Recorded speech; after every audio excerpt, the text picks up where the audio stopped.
we're not. We haven't been an oral tradition for quite a while, right? No, it's been some time. And this actually, David Bohm is often credited with the David Bohm and Krishnamurti sort of birthed the new dialogue movement. In fact, they influenced me greatly because in 1989 I read this story in the Upney Reader about dialogue, and I was very intrigued. David Bohm was a very well-known physicist. He worked on the Manhattan Project, and then he ended up, is that falling down again? he ended up, it's ominous here. There's a little conflict with the weight and the tape here. Yeah, I think it looks stable, so all right. I can edit something together. Okay, so David Bohm worked on the Manhattan Project, and then he had a falling out with I think Oppenheimer, and he ended up moving to Britain and spending the rest of his life in the UK. And he was going, in the later years of his life, he was going to these scientific conferences where the exact opposite of my friend Alex saying, as a result of what information I've heard here today, I'm changing my mind, was going on. Instead, some of the world's best educated, most intelligent, smartest people were coming to these conferences, and they were so attached to their positions that when they heard a dissenting viewpoint, they would almost come to blows. And he said, there has to be a better way. And Krishnamurti was a spiritual leader for a lot of people.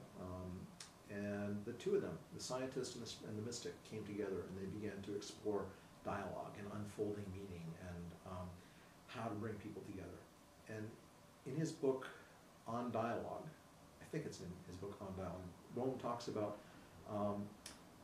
oral cultures, particularly the indigenous people here in the U.S. of Turtle Island, used to regularly just seem to know when it was time to get together. And the tribes would come from various places. They would have this big central location. They would all meet, and for about 3 or 4 weeks, they would gather and feast and dance and talk. They would spend all day talking.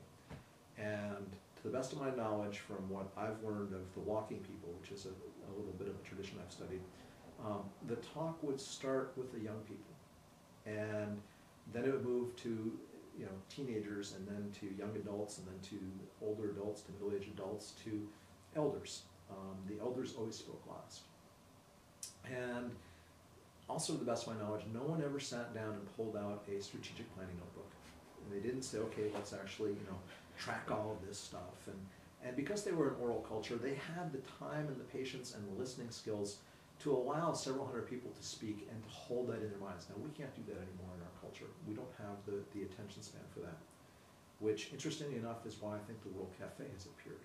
Because the World Cafe is a way for dozens or even hundreds of people to sit in a circle, except now it's a large circle made up of many smaller circles, little individuated cells, if you will, where people can talk and listen. And so we can still get to that level of listening that was part of the older cultures.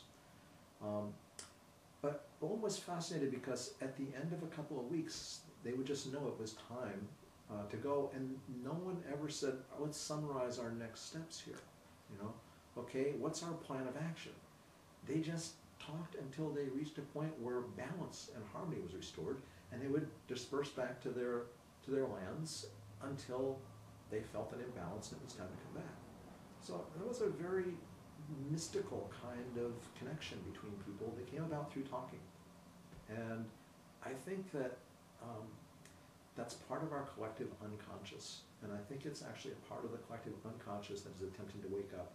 In the last 20, 30 years, we've seen a lot of large group processes, World Cafe, Open Space, Future Search, Appreciative Inquiry, all of which kind of have roots in indigenous oral cultures around how to talk together. And I'm very heartened by this, actually.